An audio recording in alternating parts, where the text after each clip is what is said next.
Okay, welcome back to this new episode of Cup of Joe, my podcast. I'm happy to have on the show none other than the famous Joel Hirsch. He's actually not so famous, but he's a very interesting guy, good friend of mine, a lot of life experiences that I want him to share with our audience.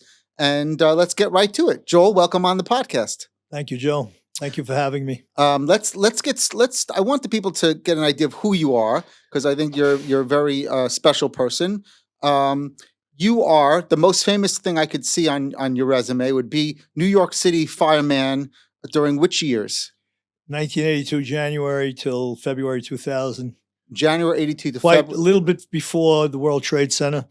I was fortunate to retire with 18 years on the job. And unfortunately, a lot of the people I knew on the job, out of the 343 firemen, fire officers, I hadn't probably known or had some contact with at least 40 of them.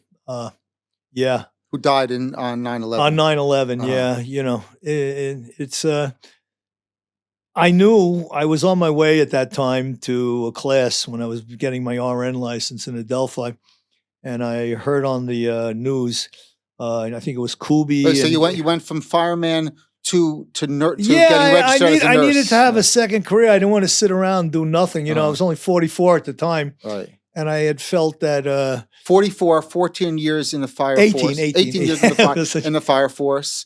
And now you're forced to retire because of an injury. I had a couple injuries. I had repairs. You know, hip replacements, back things, and everything, wear and tear. So, so you're on your way to your nurse's course. So I'm on my way. I'm getting my nursing license in Adelphi in Long Island, and you hear on the radio there's a report that a plane just flew into the World Trade Center, and it was kind of broadcast kind of haphazardly. And I said, that doesn't sound right, you know. I said, you know, of course, you know, knowing and being associated with Israel and the Middle East and terrorism at the time and everything, it just, in my sixth sense, told me this is not real. You know, this is not a Cessna or a Piper Club. This is something really big. And when we got to school, everybody was in shock, and they had it on TV already. And in fact, I think the first plane flew into the South Tower and then the North. I forgot which one. One impacted on around the 86th floor, and one impacted on like the 59th floor. And these were your guys going into the building to rescue? Yeah, no, because I know the job and I know the nature of our job. I know there's no hesitation, you know, in a situation like that. And I said, when I looked at the video, I says, oh, there's got to be at least 100 guys dead already. And I wasn't even thinking from the aspect of how many civilians were in the building. I had when they said you know, at the end number that only 3,000 were killed.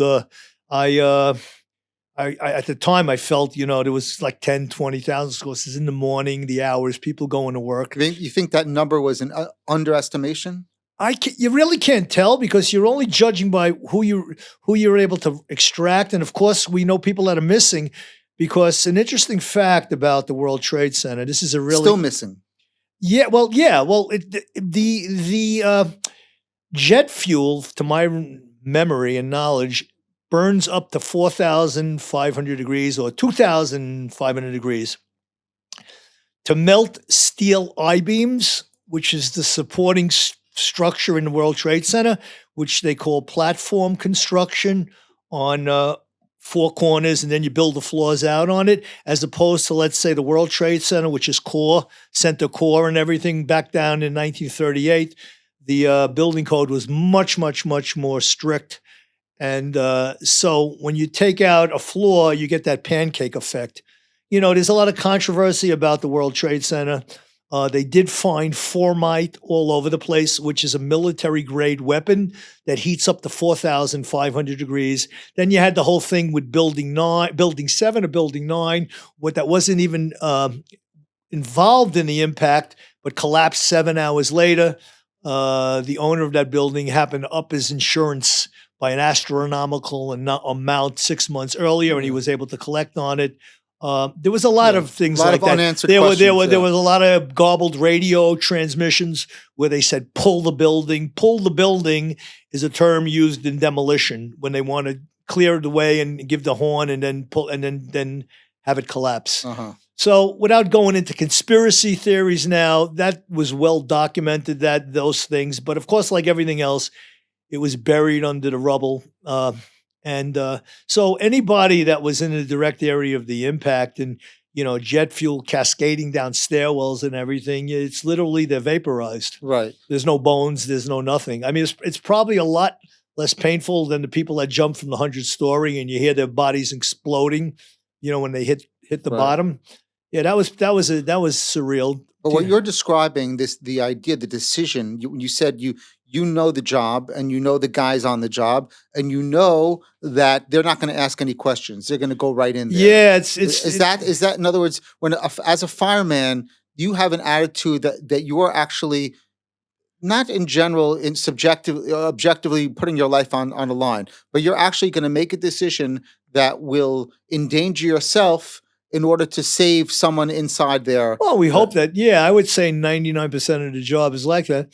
It is a saying. It's a calling. It's not a profession. And were you in those kinds of situations when you served? Oh as a fireman? yeah, I mean, not at that magnitude of the World Trade Center. Right. I was at the World Trade Center 3 days after it went down. I took my gear and I went in, and it was like a nuclear blast. People walking around dazed and confused, nothing going on. And even to this day, and I look at the fire department newsletter, every day, every week, somebody's dying from cancer from 9/11. And in fact, Rudy Giuliani, the mayor of New York City at the time, they used to call him America's mayor, just got off critical condition in a respirator in Florida yesterday when he was given his last rites, which according to Christian tradition is when they don't think is going to make it. Now, he was down on 9/11 at the area all the time. Right. If you looked into Manhattan from Long Island or the Rockaways, you could see like a haze over Manhattan for a year, 2 years. Anybody that was down on that site for an extended period of time is most likely been affected or is going to be affected by it, will be affected by it. And you're also talking about a lot of seasoned veterans that were there at the time that had already been doing the job 15, 20, 25 years. So you compound that and you add that on, the human body only has a certain amount of resiliency to withstand, that kind of punishment. Right. But a hockey game is a piece of cake. We're going to talk about hockey. Getting banged up. But you've got in your career as a fireman, you went into burning buildings. Yeah, I would say in my 18 years, I spent really like 8 years in the ghetto in the South Bronx, South Jamaica, Far Rockaway. I'd probably been to a couple hundred fires, but a couple of dozen really good ones. Right. And they were in there. The angels were watching over me. God sent the angels to watch over me. Right. I mean, close is close. It's like horseshoes, right. But it's not. It's not the final ticket. And yet there are people that come on the job that they could go to one fire, make the wrong move, and then that's the end of their lives and their career. I mean, it's not something that Jewish people normally get into. To my knowledge, I was the only religious Jew in the history of the New York City Fire Department. Of course, I didn't have a beard and all that. But Shomer Shabbos and Kashrus at the beginning and the end, fortunately. It's not easy. But in the fire department, you work 24-hour shifts and you sleep with people, you eat with them. And you're really a tight-knit bunch of people, unlike the police, let's say, that have a partner or something like that. And they're very, very strict chain of command type of organization, where the fire department is a lot more informal. And you've been saying you called it a calling. You called being a let's tell our guests about what your upbringing was like and how you came to answer this calling. Right. So I have a handicap. And at the time when I was young in high school, growing up in the late 60s, early 70s, they were really, really decadent times to grow up in, sex, drugs, and rock. I was born in Brooklyn, but raised on Long Island, Oceanside, Long Beach area. As a teenager, you were already in Oceanside. Adolescent and a teenager. But I didn't go to yeshiva. I was thrown into a world with non-Jews. It was a very tough life, beaten, bullied, and all that. And you had to do what they did, and you had to learn how to be better. So with my handicap, What handicap is it? well, I don't want to get into that. Okay. A So- handicap. Well, yeah. So I don't feel like airing that type Okay. of. Okay. But it's something that doesn't affect Right, it's you. something that didn't allow me to apply myself academically Mhm. till But I it's got. not. But it's not obviously not a physical handicap because Well, you're able to perform. It's as both. a- It's both. But so I couldn't apply myself academically, so I got into sports and I got into training, triathlons, which you'll see in a bit, and lifeguarding and baseball and hockey. I started playing hockey and floor hockey when I was like 5, roller skates on quads when I was 8, skating on ponds that were frozen. Yeah, in the old days before global warming. Right. Yeah. Right. So So there aren't any danger fields. How did that get you to becoming to wanting to be a fireman? Well, my father was my okay. father was a New York City fireman at a time. My father was born in 1912. He was a first generation American. His parents were European. His father was Austrian. His mother was Lithuanian. Excuse me. He had a younger brother and a younger sister. His younger brother also was a fireman, but he had gone off to fight in World War II, and he started when he came back. Because my father was the oldest, although he had a rating, everybody was volunteering, so he stayed stateside. And my sisters and his sister's husband was a chief naval petty officer. So there's a lot of service in the country, in the military and in civil service. Was that common for first generation Jews? Yeah, they're kind of Jewish people that didn't have. My father didn't have Torah, neither did my parents. Very traditional, even at that. Matzah on Pesach, Yom Kippur fasting, but nothing more than that. And I was thrown into Young Israel of Oceanside. Rabbi Blech, if anybody knows, I'll shout out to him. And I went to the Hebrew school there. In those days, you learned in Hebrew school. You'd go 2 days during the week, either a Monday, Wednesday, or Tuesday and Thursday, for like an hour and a half. And on Sunday was 3 hours. And you would learn subjects like, Chumash, a little Chumash, no Rashi, customs and ceremonies, which is halachas, davening. So you got a shorish, you got a base for it. And then when I was like 12, I switched to a shtibel, and I found my rabbi there, Rabbi Eliyahu Kasten, and he guided me, and he stuck by me all the years through all my battles and everything like that. So as I was training, my father always encouraged me to take civil service tests. And the test that I took was very, very competitive. And it was the first exam given in the New York City Fire Department in 1976. The exam number was 3040 that had a competitive physical on it. So the written was really not too hard to pass. The only thing you need a little bit of memory, because the first part of the test was 10 questions. And you had to remember a layout of a big room, beds, people, windows, the whole 9 yards. So that was what separated the people that got a good score and not got a less of a good score. There were a lot of It was a test geared towards wanting to get into the fire department. Right. That's the initial entrance written examination. Did your father put pressure on you to become a fireman? He didn't put pressure, but he always encouraged me. Right. And go to school at the same time, which I couldn't do until I didn't start my career after that. So he encouraged me, and I took all civil service tests. I turned down the police because I never really wanted to be a policeman. It wasn't my cup of tea, not my shtick. Right. So I waited and waited. So here's where the kicker comes in. When you take a physical, when you take a written test for the fire department, if you score high enough, you're invited to take a physical competitive examination, which was given in Bedford-Stuyvesant at the Sumner Avenue Armory. So there was 19,000 people that qualified or a little more than that, to take the physical test and the competitive, and then 7,800 passed. And I was like 3,346 on a list, but I got bumped down a lot because there were a lot of veterans. Uh-huh. But I still did a good score. I still did. The veterans got precedence. Well, they get extra points, Right. so that bumps them up. I'm not blaming that. I was more like in the top 20% instead of the 30%. All right. And I wasn't a big guy. I mean, Are you observant at this time? Are you No. not fully observant? No, I was in shul and doing everything right, but I was leading a double life, like a lot of people. But I'm do. saying, but you had already gone in a different direction than your parents, or you? Or I think that high school was really tough. I never went to 10th, 11th, or 12th grade. They just gave me a diploma for free. There was like 750 people in my class in Oceanside, and my ranking was like 728 or something to the bottom. I didn't go. I didn't go to school, right. but they just gave me a diploma Did you have anyway. a social life in high school? I was unfortunately hanging out with the wrong element, so I didn't have. It was a nightmare time for me in those days. Without getting into all the lichluch, you have to do that in another podcast if I feel a little better. Okay. But once I started taking these examinations and getting placed, in 1978, I started going to school. I started college in 1978 when I was 22. I went to Nassau Community College. And I said, if you want to do anything, you got to study STEM. So I studied science, became a bio major. I did 2 years. And I was lifeguarding on the beaches of Rockaway from 78 to 82.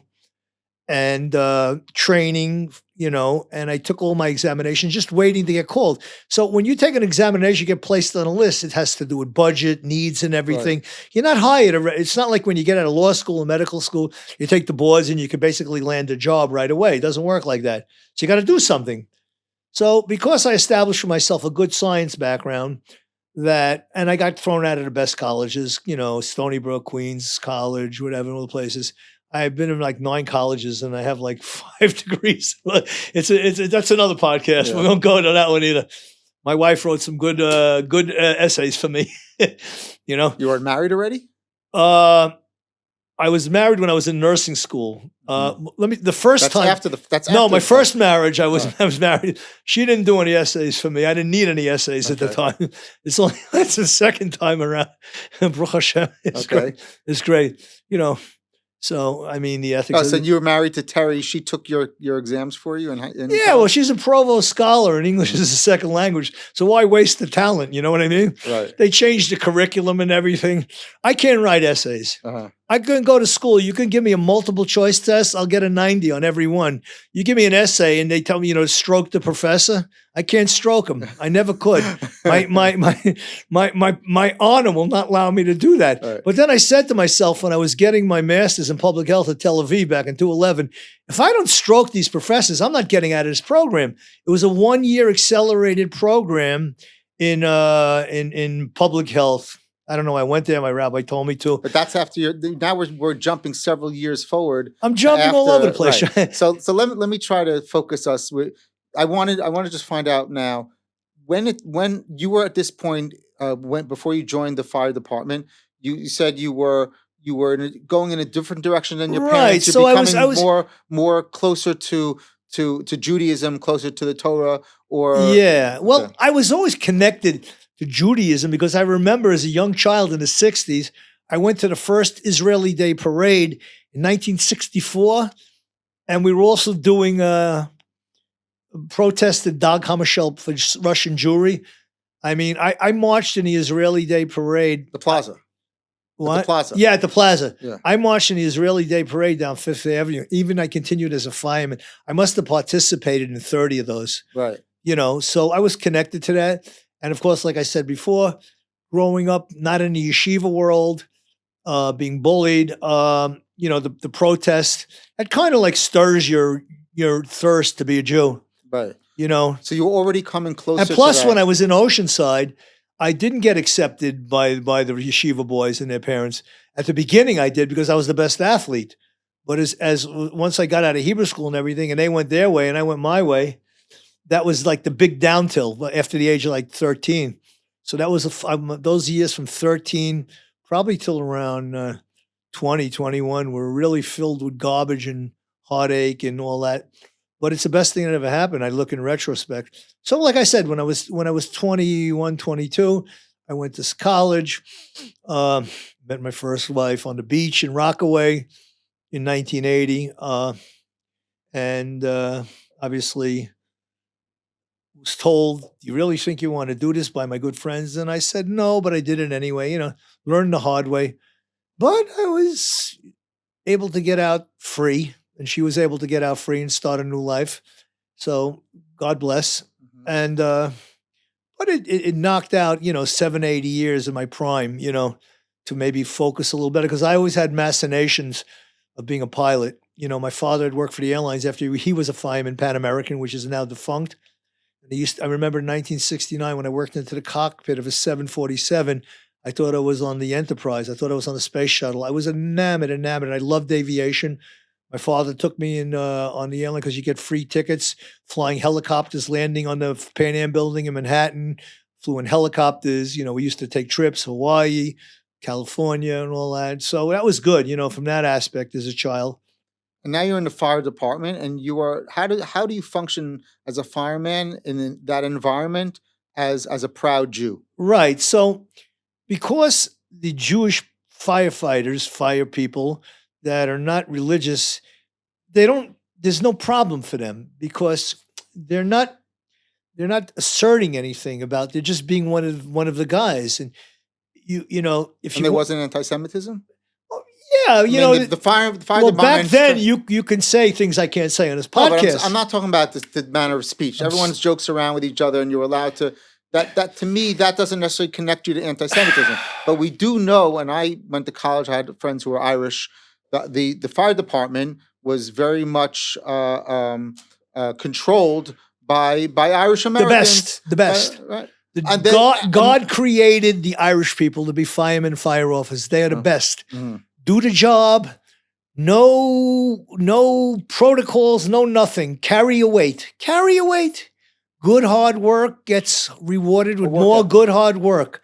The less you do, the less you want to do. Whereas other people will say, the Italians would say, they take it a little too serious. You know what I mean? Mm-hmm. And I like the cavalier, laid back type of thing. So you had a good relationship with the Irishmen. I had wonderful relationships. And they respected you, even though you were Jewish. And I'm sure everybody has their prejudices, but we're not talking about outward. But I think that's important because I think that people, even if you have prejudices, you can get along. I mean, we grew up with the famous show with Archie Bunker and what was the show called again? All in the Family. Right. So Archie, he had prejudices, but he got along with everyone on their level. He had a great episode. He says, you mess with Israel, the Israeli Air Force come down and kick into your head. That was going around. Yeah, that was going around. Right. That was a good one. I think that was the greatest of the show. It was a time, and I know you've talked about this a lot, a time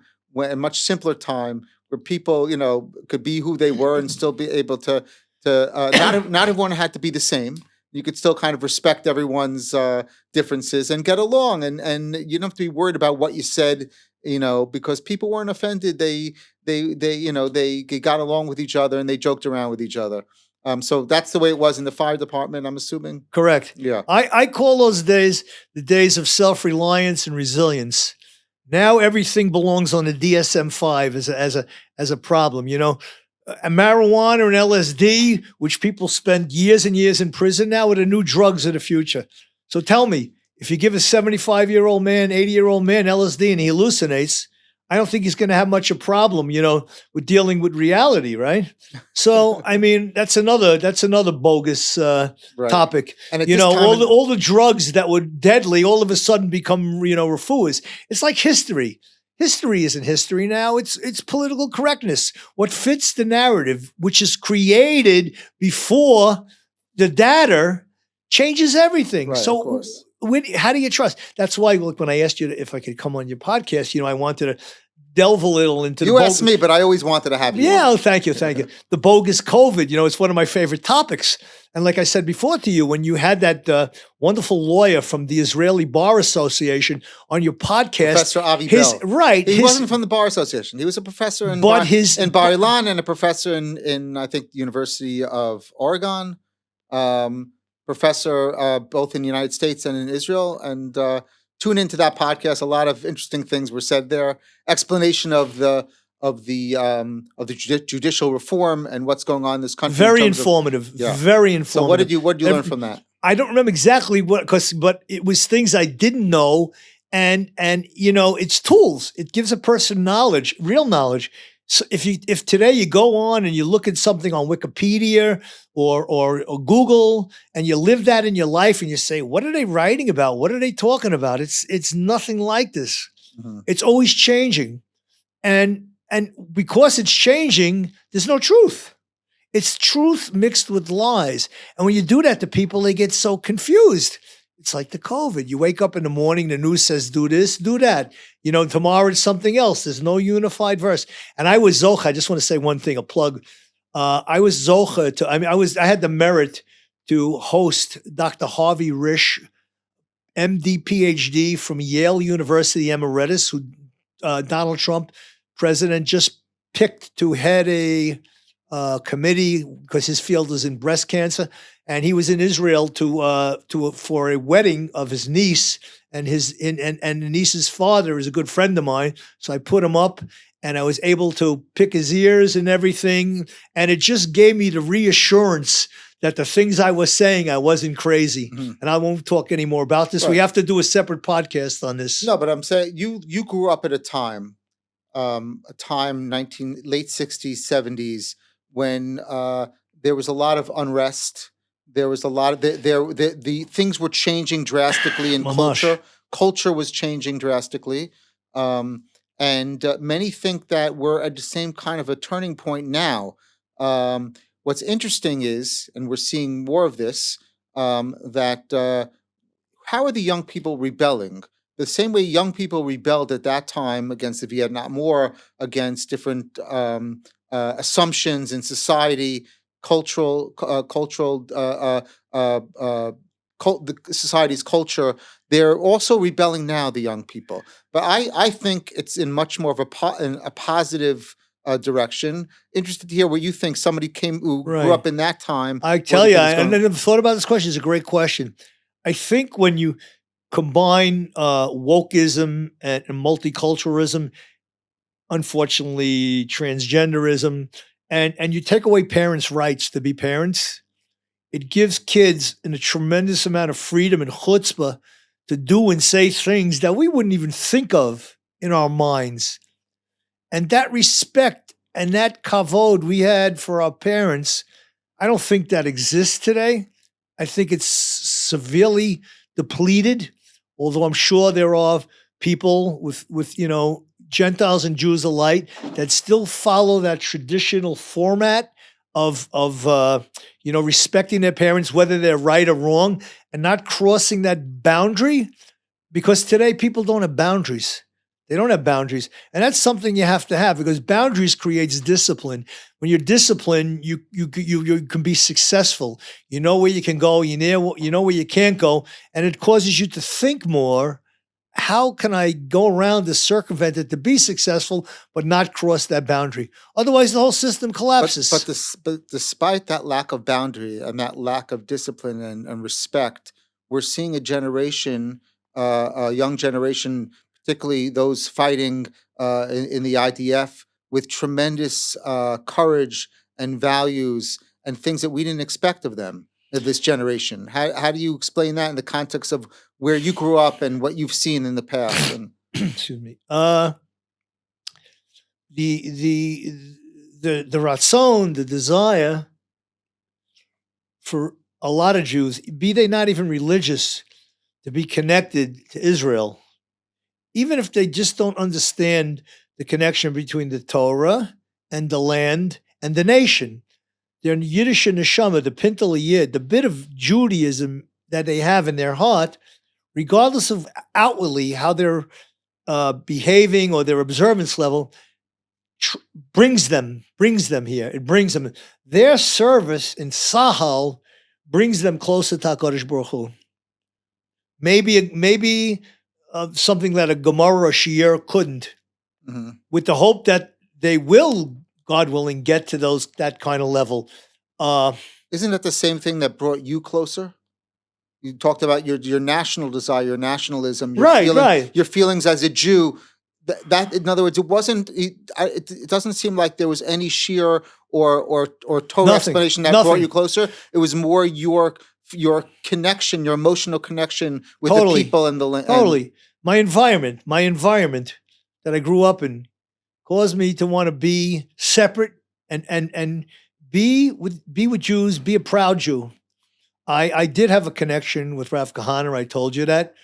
So I want to hear more about that and what really drove you to move to make the decision to move to Israel. Actually, you and Terry together making this decision. Right.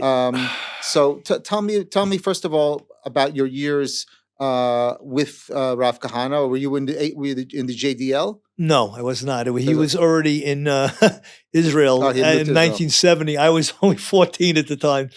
However, when but the JDL was even through the 80s was active. Yeah, but it wasn't the same thing. It wasn't the old JDL where they got a rider rental and went up to the mosque in Harlem, 30 crazy guys with bats and change, and beat the living daylights out of them. It was everybody wanted to be the heir. There was no unity and all that. But that's my opinion. I'm sure a lot of people would agree to that. What was your experience with? I wasn't. What do you call it? Associate Rabbi Kahana. I didn't first get Associate Rabbi Kahana till 1987, and that experience started off as a courier through a friend. I would bring him parcels. I'd go to his office, 111 Agrippus, by Machane Yehuda. Are you already living here? No, I was not at the time. That was in 1987. I was 31. From the ages of 11, when the 67 war occurred, and I really felt my Judaism, I kept on saying I'm going to come and come and come. It took me another 20 years to finally get here. But every year from the age of 31 till I made Aliyah in 2004, I came 18 years straight. I used to come 6-8 weeks at a time because I'd finagle my schedule in the fire department. I schlepped all my kids, except my youngest one that's in New York now. You know, maybe she felt she missed something as a kid. She actually really she went to New York. She didn't stay. Right. So she went to New York as a representative from Massa, which is the parent of the Jewish agency, to Makarov people to Israel, religious and non-religious. Religious don't really need it. And she met her husband there. And they got a good life. What can I tell you? Right, but that's already, you're now jumping ahead. I'm talking. So these are the years 1987. You're saying you were. Yeah. So I was affiliated with Rav Kahana with that doing parcels. I had around 6 or 7, maybe 8 audiences with him. Just as I started to get to know him, unfortunately, 91 in the Halloran house, which I did some work for him there. He was assassinated by El Sayed Nosser. All of a sudden, and Rabbi Kahana, unfortunately, didn't have fear of anybody, and that really wasn't the smartest. He wasn't a good general, but he was a Talmid Chacham from Maravah. He loved his Jews, and he put his life down for it. Anybody that would read his books, Why Be Jewish, Uncomfortable Questions for Comfortable Jews, and so on, all those books, would really get a deep understanding how his words were distorted and what he was accused of. And it's a shame that I didn't get to know him longer. At the time, like I said, I was 31. He was assassinated in 1991 in November, and I think he was 59. So I didn't really get to know him at the level that I wish that I could have. But did he influence you to make your decision to make Aliyah? No, nothing of the sort. My decision to make Aliyah was already actually the first time I heard him was in Queens College in 1980. I don't know if that subconsciously made me, but once I got on the fire department, I said, I'm not going to become a 30, 40-year-old guy working into my 60s. I'm going to do my 20 and get out. So I had known and set the bar then, and I just kept on coming back. And you had a life plan. You had a plan already. Oh, I had a plan. Like my father-in-law said, Oliver Shalom, you got to have a plan, Right. Take action. Don't think, don't do, do. So your father, you talked about your father-in-law a lot. When did you get married to Terry? What year? We got married in March of 91. Of 91, and you were at that time you were in the fire department. I was already 10, 11 years in the fire department. Okay, so you have a fire. You're a fireman. You have children. You have a few children. No, we were having. I didn't have any children from my first. Right. marriage. No, I'm saying you're having children. You're working as a fireman. You decided before that you were going to only work a certain amount of years, or I thought it had something. No, I'd laid the law down to my wife. I had said, when I'm retired from this job, we're getting out of here. You want to jump on board with me? You're welcome to. She had already lived here. She was living here since '88, studying in the university. And, before the first war with Saddam, I had come here in December. It was very eerie in 1990. There was everybody was in fear because he was going to gas Israel, a Havdil. And she was still here. She hadn't come back to America yet. And I said, stay here. I'm coming for the war. Why do you have to? Her father said, come back to America. So she came back to America. And then she stayed there and transferred to Hofstra to get her master's in there and all that. So she was on board with moving here. Yeah, I mean that was a prerequisite. Right. And I'm sure that your father, you spoke about your father-in-law was a Holocaust survivor. My father-in-law was an Auschwitz-Birkenau survivor. His father was taken away in 1940, never seen again. His mother and his sister were taken away in 42. And when he got to Auschwitz in 43 with his brother, they were gassed because the bunk had typhus. He survived from March 43 to January. When he was 40 sent to the gas chamber? Not him, the parents. I mean, his sister and his mother. Okay, and he survived. He survived. Look, how old was he when he was? He said liberated. He was born in 27. His brother was born in 25. So he got in 43. In January, he went on a death march from Birkenau because the Nazis didn't want to get cut by the Russians coming from the east, right? Because they don't take prisoners, so they were running towards the west, towards the American line. What happened was the death march started out with 5,000 inmates and maybe 100 Nazis. And then by the end of it, 300 were left. Somewhere in the middle of Czechoslovakia, after a couple of months, the Nazis dropped their guns and ran. And you could do whatever you want for 3 days, which brings me to that coin over there. Let's get into a little bit of this memorabilia that you brought. The coin is an official identification. First, let's show. No, those. What I have it is basically just my athletic triathlon diploma. With the coin, okay? Right. The coin. It's not really a coin. It's an identification badge. Can you see that? From the Nazis? It's a Gestapo badge, and anybody that had that badge could technically arrest a general or anybody. It was Hitler's private police. And how did your father-in-law get? I knew you were going to ask me that. He stopped and asked somebody as an artifact. No, you never know how he got it. We have no idea how he got it. We know how he got it. Right. He got it. Okay. Leave your imagination to decide that. Okay. Right. And now let's see. What else they have all these. What else do you recommend? Do we take a look at in this bag? I have a picture of me and Rav Kahana in there, but you can't see me. Oh, that's Rudy. Here. That was another story. That's Rudy and I. Right. This is you in Tux. This is me and America's mayor. This was a fundraiser. Back in 1990 or something. Oh wow! Look at that. Right. I was in. We were in like the hotel business, so we gave donations. You meet the mayor and all that. Right. So when you're young, you're a kid. It gives you a kick. Take a picture with somebody famous. You with Rudy Giuliani. All right, that's a good one. Yeah, I met him a few times. That's a good one. And then I have we have here. We have a picture of me as a lifeguard. You and Rav Kahana. Me and Rob, but you can't really see me. You he has the Kach sign up there. It's in his Right. office in Agrippus, 101 Agrippus. And that was just my lifeguard picture. The rest when I was like 21, 22. Joel Hirsch as a lifeguard. And Rockaway Beach. Rockaway Beach. Rockaway Beach. The good old days. Right. The And good old days. a couple of triathlon thing. All right. I can't bring all my awards and everything. I need a rider rental. Okay. Right. So your father-in-law, did he have any influence on you making Aliyah? My father-in-law was... Or his story or his inspiration. Right. So if you know anything about Holocaust survivors either don't shut up or they don't talk.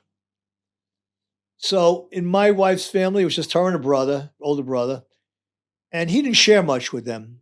And then, I come into the family, Brooklyn-born Jew with a loud mouth, and talking, questioning and everything. And it really presented to him an opportunity to talk, which he never was able to do because his older brother, never talked about it. And he never talked about it to his children because he didn't want to traumatize them. And I kept on asking him so many informative questions. And he eventually opened up to me years with stories. I'm sure some of them fabricated, some are not. And I remember him one time, he had told me when we had gone to Yad Vashem together, I walked into the children's hall and I just let go. I couldn't control myself. And he always used to say, I saw you crying. I says, of course I'm crying. And in all my life, in almost 30 years I knew him, I only saw him cry twice. Once is when I made Aliyah with his daughter, my kids. And once when his brother died, that was traumatic because he was like the older brother, even though he was the younger brother. And he pulled his brother through the Holocaust and the death march. And when he snuck away from the march to steal from farms to bring food at night, he told the Gestapo, "You take care of him, otherwise I'm not coming back." And he came back with the food, and his brother was taken care of. That, you had to do whatever you had to do, And I'm sure there are a lot of things that people have in their minds, what they did to survive. And you mean he would smuggle food for the Jews and for the Gestapo? Right. I mean, they're marching, so you can't leave. You leave, you get shot. But the Gestapo was hungry too. Right. So they sent him in. Camp guards. Right. So they sent him in, and so he would go off the trail. He'd rob a barn or something. One time he told me they shot a horse and made salamis. Right. You got to do it. He told me he pulled the bark off the tree to suck it for the water when it was no snow. Right. To get water from that. Right. He drank his own sheta and his own urine. Right. That's what people did. Yeah. Yeah. So, but then he fought when he survived and he came to America. It didn't come straight to America. There was quotas at the time. You know the story about the St. Louis. Yeah. When it was turned back, and they all met their death, 900 people. When people came to America, they had to be sponsored. And it took him time to get sponsored. So he came in via Canada. He had cousins up there, and he settled somewhere in Ohio. He got on a bus with his shirt and a few clothes, tracked to New York. It must have been around 1950. His brother was already here. He got in a basement, an apartment, and he had to learn the language. He said, "What makes a lot of money here?" They said, "Oh, be a plumber, be a plumber." So he started carrying the tools, learning the trade. And he got local 3, right? Plumbers is 3 or 1. I mean, 1 is electrician. And he started took a course and he actually became he started making a lot of money. A certified plumber. Right. And then licensed. And then in the interim, he started learning blueprints, HVAC systems, air conditioning, heating and all that. And he drew these big blueprint plans for big buildings. And he was getting took him months to do it, but he was getting $1,000 a blueprint back in 1953. That was an insane amount of money. Very talented, artistically, musically. He just kind of took to that skill. So at the time, he had made friends somehow. He got involved with Tish, Lawrence Tish. And Tish wanted to take him under his wing. But he wouldn't go with him because he wanted his brother involved, and Tish didn't want to do that. So he went off on his own. I mean, he was committed to be in business and take care of his brother. He had a tremendous... Even in America. After, I mean, you survive Auschwitz, you have a tremendous survival instinct. Right. It's got to take a lot more than that to demoralize and take somebody's, No, but also the away. Instinct of family, of wanting to stick together. Right, because he had lost, the first thing the Holocaust survivors wanted to do was go back to Poland to see if anybody was alive, which they weren't. So he had this connection to his brother that even if it meant inseparable, right? That means that he would only take a job. They were a package deal. Correct. Okay, so what happened then? So they got into business. My father-in-law ran the whole businesses. The business of drafting hotels, hotels. Oh, wait, before we get to that, they bought property. At this point, he's preparing blueprints for contractors. Right. So that was a side job to get money. And how do you get into the hotel business? Money from that, working as a plumber, eventually becoming a licensed plumber, pooling the money, getting all the relatives and the greeners together, right, and buying percentages and buildings, properties. That takes an incredible amount of bravery. It's insane. Because you're at that point you don't have a lot of money, and whatever money you have, you need to be liquid. Correct. So how did these guys, a lot of survivors went into this business of the real estate business, the building business. How are they able to take whatever little money they had and tie it up with no liquid? And Joe, I can't answer that question. You have to ask them that. They did it. They did it. Right. How does a person run under a 5-minute mile? Right. You do it. I mean, but wouldn't you say that their experience is what gave them the strength to do? Oh yeah, I mean the resiliency that they developed surviving the Shoah. Right. Was exponentially greater than anybody today. Like if you take Elon Musk, right? Everybody's enamored with Elon Musk. He wants to explore space and settle Mars and everything. We can't even settle our own planet. We can't settle our own neighborhoods. Right. How many people? I mean, what are we going to get? Is this like the Flintstones? I mean, the Jetsons?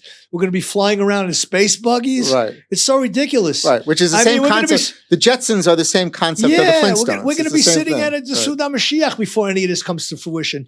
And everybody's enamored by, the Bill Gateses and the Bezos and all these billionaires and everything like that. Like, if they're so smart and they can do all this, well, then solve crime, solve all the diseases around, make the human being immortal. You can't do that because it's not under your domain. Right. So stop being enamored by, if the creator of the universe frees your head, my head, or anybody up to create something that benefits mankind, then look to the sky and say, I know I'm telling him that, but it's not me, it's you. Right. But or your higher power, or whatever Meshuggah definition they want to call, Hashem or God or whatever, your higher being, and I don't know what they use today. But it's saying this generation of survivors had something in them that that enabled them to succeed in the United States when they got here. Right. That we lost in later generations. We don't have this kind of. We definitely did, and I'll tell you why. Because when my in-laws came to the States, they were told to stop speaking Yiddish. Don't be too Jewish. And I think when you start with the language, it spreads through other things.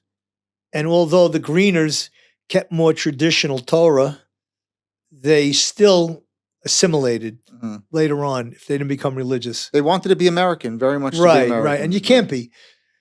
You can be American, you could be a law-abiding citizen and everything, but if you place the value system of a foreign country as a primary part of your personality, it's eventually going to come in conflict. Right. You see now with the war, with the Tuckers and the Candaces and all the other jack-offs out there, everybody thought the Jews had a home in the Republican Party, and now we don't even have that. We may have specific candidates, but there's nowhere to go. So you have to look to the Ribbono Shel Olam in the sky. I mean, let's get real. Of course, whether you're religious or you're observant or not, you're not the higher power.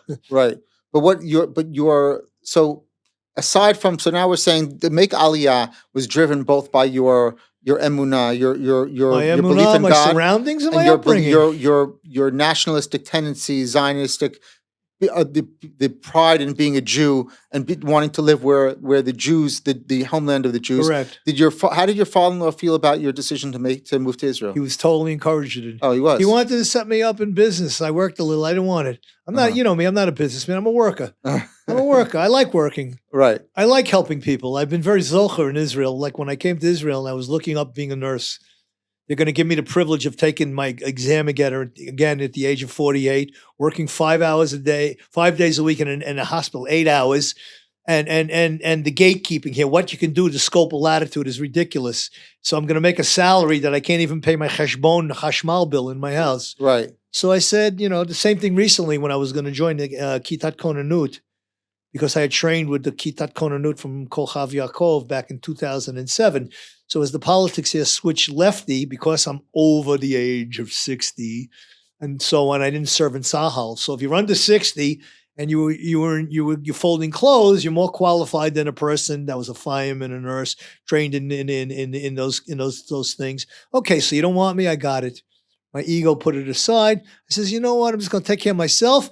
I'm going to help people that really need me. So people that I've been fortunate enough over the last couple of years to take care of some very, very sick people, doing simple tasks like washing them, giving them a shower, using your skills taking them to as the a hospital. Nurse. Yeah, basic stuff, not the good stuff. Right. When did you become a nurse? Or when did you decide to become a nurse? Let's say you left the fire department and then you decided. Yeah, I mean, because I had a big background in, EMTs and lifeguarding and CPRs and all that sciences, I wasn't going to go to medical school at 44 years old. Well, what was that? When did I go into school?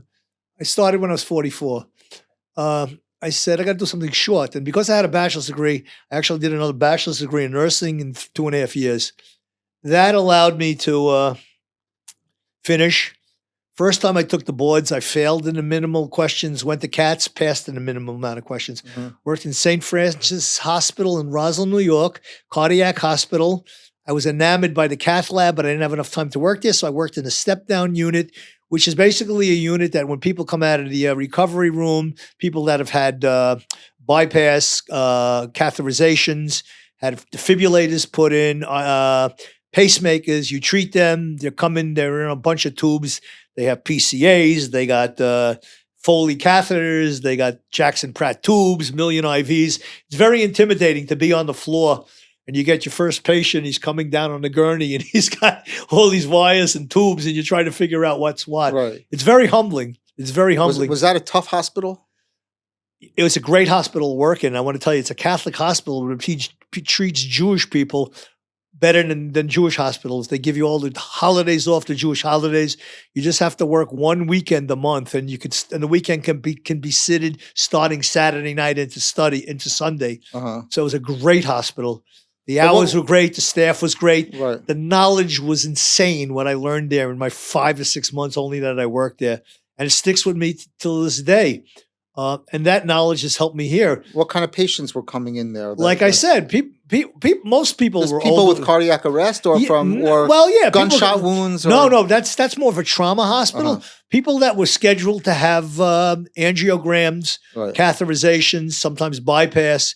So if a person's scheduled for a catheterization, they go in the lab and the dye doesn't go through and they put the stent in and it doesn't take, they got to schedule for emergency bypass. And that hospital now has something like 200 cath labs. It's the #1 hospital in America for catheterizations. It's been on U.S. World and Report. They don't do transplants like they did in Columbia Presbyterian, but it's a fine hospital. You worked there also? No, it's a fine hospital. So how many years were you there?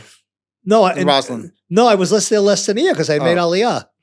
You only worked as a nurse for then you make Aliyah, and then you have to. So my actual career working was very short, but the studying and the application of what I learned was very, very big. Right. So you make Aliyah now. You're getting money from New York State or from the fire department. Yeah, I get my pension. I get my pension from the state, and I get my Social Security from the federal government that I work so hard to put in. Right. So you don't have to work when you get here, or you're not interested in working. No. Right. I mean, working for the sake of being busy, yeah. But then I found so many other things to do. Right, like playing hockey. We play hockey, right, which is where we work out. Right. 18 years were coming up. Do you remember when we first met playing ice hockey? No, but I remember driving up there all the time, being the chauffeur, and you sleeping halfway up there. Right. I remember that. Right. No, basically, what we do, I would meet you at a spot there, like on 443, right before Highway 6. Right. Maybe I think it was a graveyard. Right. It was a cemetery over there. Right. We would meet. I transfer my car, my bag, but it didn't make sense for us both to drive separately. Right. And you were happy to drive all the time. You like driving. I'm a social guy. Right. I got a big mouth. I like to talk. Right. So we had a good conversations going on. I always said you're the only intelligent guy that I met up there. Nobody else can count. Be careful because the other guys are going to be watching. Come this on, thing. Joe. I'm playing hockey with guys in their 20s, 30s, and 40s. Right. What am I going to have in common with them? Like from a lifestyle point of view. When did you start playing ice hockey? The first time I didn't play inside until a rink till I was like 21, 22 in Long Beach. But then when I was like 26 on the fire department, I played 17 years for the fire department. Fire department leagues. I didn't get into the Garden game. But that was a tough league, though, if I remember correctly, because we played in the men's league in the ice in the Sky Rink. First of all, on 33rd Street, we started. I played there once. Yeah, right. Fun. That was when the rink would fog up during the summer months. Yeah. You couldn't see in front of you. Then they moved to Chelsea Piers. And I never played there. And then Chelsea Piers. Then we used to play in Hackensack in the ice house. Didn't play ice there. house. I didn't play there. I know that in the league there were also I played in like. The joke, the yuppie league, right? But then there was the civil servant league, the fire department, right? League, the Met police league department, and they had good teams, and it was a tough league. we did, and the first year I played, we played checking, and it was pretty brutal because there were a lot of guys that couldn't play. I played without a helmet. I was a nut job. And then the second year I played, they did away with it in the league that I was playing, but there was still contact. So there was a lot, the sticks we used, the cohos were like 2 pounds a piece. They were $35. And now we use a 350 gram stick with composite that costs $320. Right. So it's really changed the game. It's extended my career. It still works for me. The biggest fun I have. Well, you're 70. You're 70 now? Yeah, I'm 70. And who's the oldest guy who plays with us? Is Nathan? Nathan, as of now, it seems that Nathan is the oldest guy. How old is he? Nathan, I think, is 75. 75. God bless him. Right. I don't really, if we had more Nathans and my guys my age, we could play. But I prefer still to play with the 50 up and the 60 up to be competitive. Right. But it's funny with you. Like on the one hand, you're a first line guy. Like you're a first line guy. You're a first line guy in Danny's group. It doesn't say much. Right. No, for me, I know. Like I was a first line guy, and at a certain point, I started to be put on the second line. And then I realized I got the message. I'm now a second line guy. I have to play more like within myself. But lately, depending on who shows up, sometimes I get in the first line. You can play first defense on this. You are consistently a first line guy because you like to play with other guys that know how to play. Yeah, I mean, I think I have a pretty good high acumen. I just think my temper always was what got to me. And of course, I like the explosiveness. I could still power up on ice. I can't run. I could power up. You could still I still didn't get my legs back after like 12, 13 games. So the 9-month layoff I recently came off after laying off for 9 months for my hips. I'm only back a little over 2 months, and I don't feel I'm there yet. With all the training I do in my gym and everything like that, the only thing that improves hockey is hockey. What I really need is an hour a week to myself on the small ice to practice my skills. You're still in the mindset that you can get better. That you're sure. Really, because I kind of feel like I kind of feel like I'm not getting any better. The only thing I can do is kind of get a good workout out there. I could play with my head better. I could be more of a team player, look to set guys up more than to try to do it myself. That's a difference in attitude and a difference in strategy. You can train yourself to that. You can actually think. So I was giving you a pass yesterday when you were on the point. I purposely rifled it to you hard. Yeah, because I wanted to see if you were ready for it. I wasn't, and ready you lost for it. You didn't completely lose it. You were trying to teach me something. I was trying to wake you up. If I remember correctly, it was after a timeout, and it wasn't clear when the game was starting up again. Right. So I wasn't yet at the stage where I was ready for that. But what that'll do for you, that will start your brain to act more instinctively and get down, catch that pass, cradle it. Well, I don't think this podcast is about hockey. No, but it is. I'll tell you why. Because one of the reasons I wanted to have you on, because I kind of look to you as like, a little bit of an older brother, someone who's kind of in the next stage of life that I'm going to get to give me some advice of how to blush, Joe. of how to deal with that next stage of life. And I look to you people, you Nathan, as my, let's say my sports role models that I would love to be playing hockey at may your you be age. zoche. Thank you. We don't have anybody to look to. But I think one thing about hockey, which is important, is that as opposed to like basketball and even tennis, that you don't have the same kind of strain on the joints, on the hips and the knees that you have in playing those sports. And it actually is, if you're not playing checking, although we don't, it's always going to be a physical game. Right. It's always going to be contact. It's a game that you can play if you're smart about it. I know guys in the 80s that play it. Even 90s is a league in Canada. But what I'm saying is that hockey players don't complain. When I got hurt years ago, 40 years ago, 30 years, when I was playing, you licked your wounds. There was no therapies or anything like that. If you had ice, you got better, and you went back and played. You got stitches, you got banged, you twisted something. I think that's very important. Resiliency. Right. It really goes to the whole theme of this podcast, which is you bringing the wisdom of your upbringing and your background, where you've seen the Jewish people go from the 1960s. And it also has to do with the culture of a hockey player. How is a hockey player, the culture of hockey, different from other sports in your because I could tell you what I think, but I think we kind of agree on this. Oh, okay. You're a pitcher. You got a blister. 21 days on a disabled list. Are you kidding me? You're a baseball player. well, you can't run, you're 300 pounds, but you can hit a ball. You're the designated hitter. We got a place for you to go. You're an insanely gigantic person. You could be a lineman in football. You're not going to be a running back. Basketball, professional hockey have a lot of similarities. There's a dichotomy. First of all, from the athleticism point, with the need to be able to use your body, you need speed, agility, endurance. It's not one dimensional. Although hockey is much harder because you're on a quarter blade you're on a quarter inch of steel, whereas in basketball, and also the size factor, in basketball, people are huge, so there's not a lot of when Kareem Abdul-Jabbar took a shot, the ball was already on the downward trajectory, so it gets goaltending if you block it. In hockey, the goalies get bigger, the pads get bigger, and there's less place to shoot at. Right.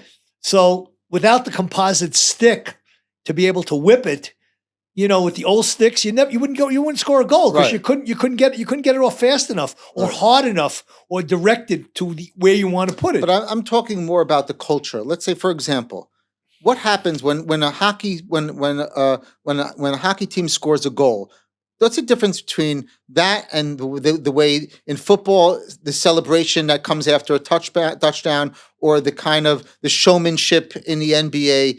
How would you describe the culture of hockey different than those sports? I think you don't see the same kind of hot dogging and showman.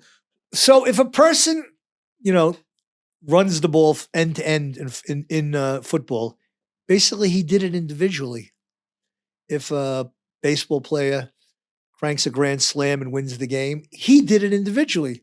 But every aspect of hockey, everybody's involved. And it doesn't even necessarily have to lead to a goal. You can make a good forecheck that causes a turnover. You can make a good save as a goaltender, save the game in the last second. You can start a play. You can create a play. There's a lot of different avenues to be effective and be part of contributing to the success in hockey of the team in general, to its victory and to its loss. Whereas I think in the other major sports, it's more individualistic. It's not like golf. It's not like boxing. It's not like all that. But in baseball, the batter determines the outcome of the game, or the pitcher. It's as simple as that. The players don't. Right. I mean, there's the team to a aspect. lesser extent. There's a team aspect. But what about the work ethic? The work ethic, as in hockey, it's something that it needs continuous attention. It's not something where if you lay off in other sports, you can get back into the groove, I think, a lot easier if you've played that sport. Right. I found that with all the sports that I played, it takes continuous vigilance, it takes training, it takes dedication, probably more than any other sport does. It also takes heart. Heart, definitely. Heart is the main thing.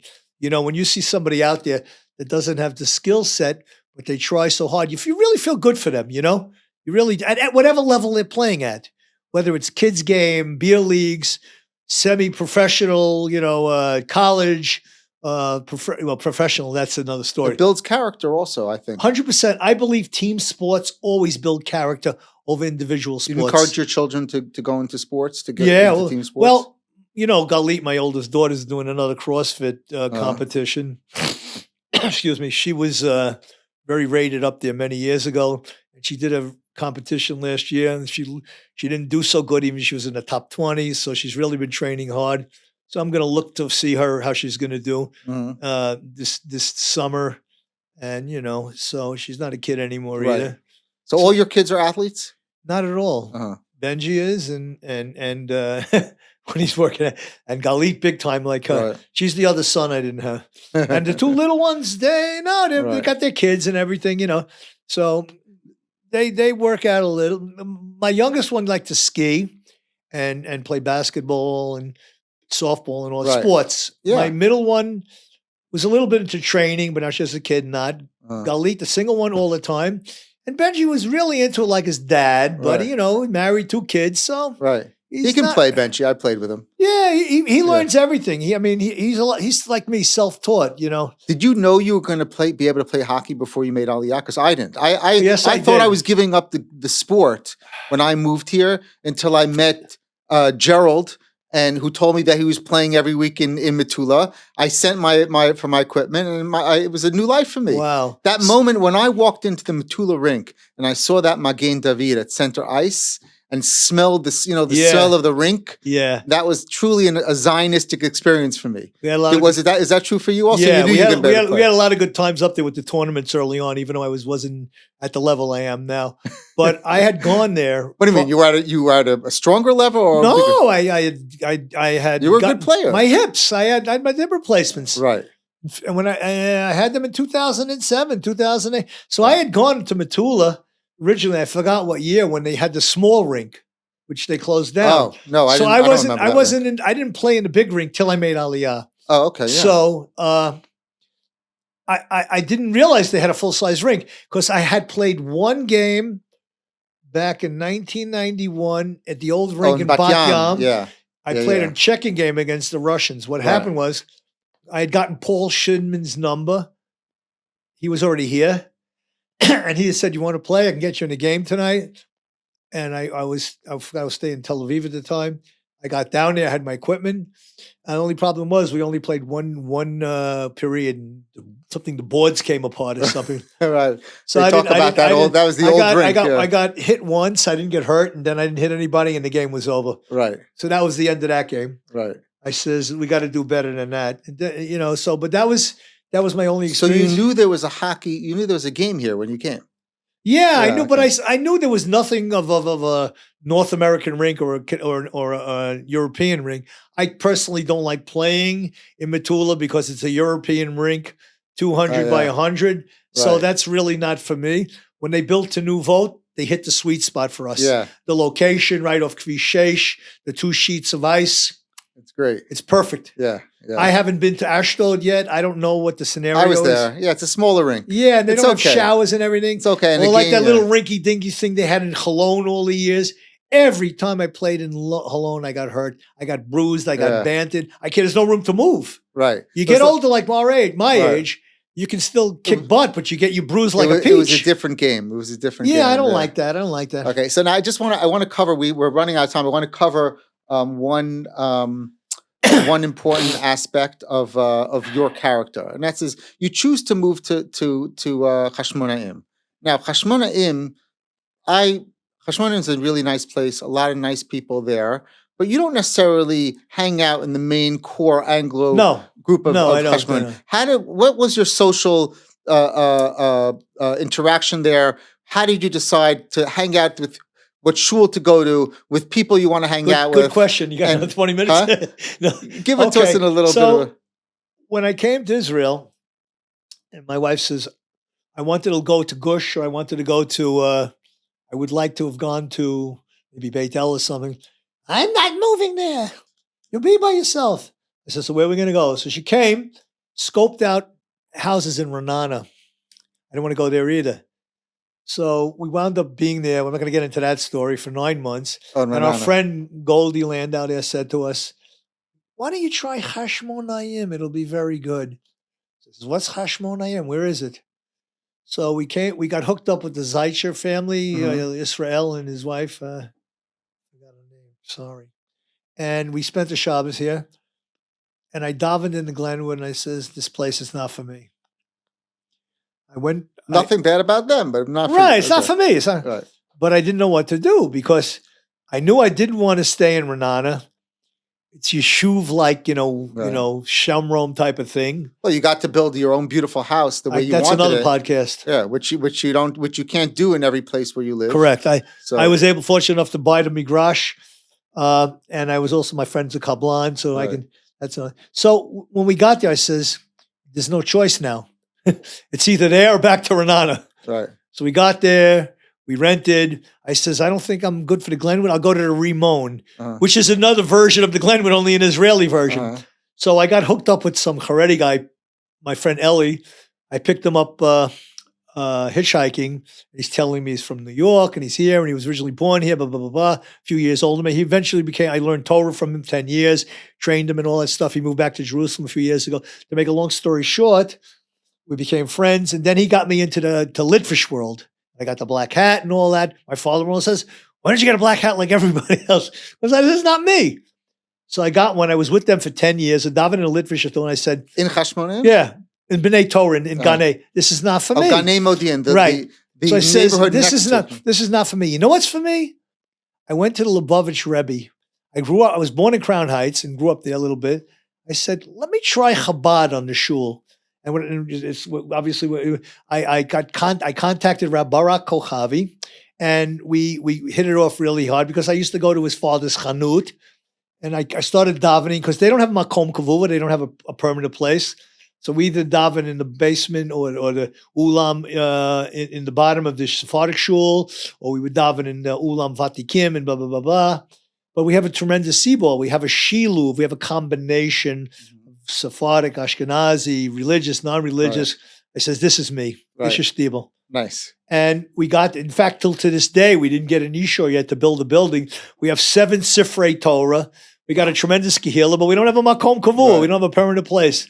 Baruch Hashem. So I hooked up with him, and my neshama is tied to it. And I get the inspiration from the Hasidus, because how to be happy, how to throw out dikayon, how to throw out atzuvit. I'm not a mumcher in Hasidus. I studied a mimer or two.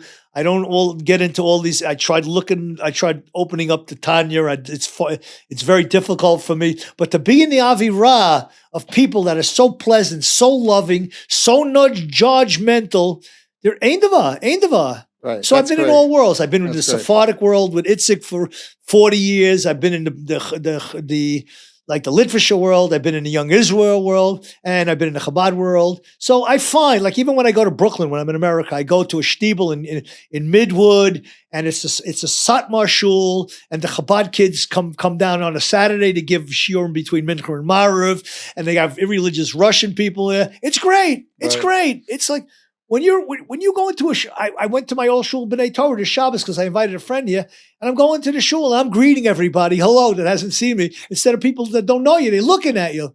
Right. I said, it's a little bit sad, you know? Right. They don't even give a smile or anything, you know? Be a little happy. You found your place here. It's great to hear. Yeah. So I'm there. I told my wife, I says, this is it. Suda Mashiach in this house. If I'm not alive, my daughter or her granddaughter or great-granddaughter, and this is where my neshama is attached to Chashmo, my house, Yahalom Sheva, Migrash 297, that piece of parcel of real estate that God bequeathed me, and I'm mabsut. Excellent. So, at the way things are going now, we should continue on. Our families should grow, grandchildren should grow. We should do chesed. We should give every Jew a good feeling.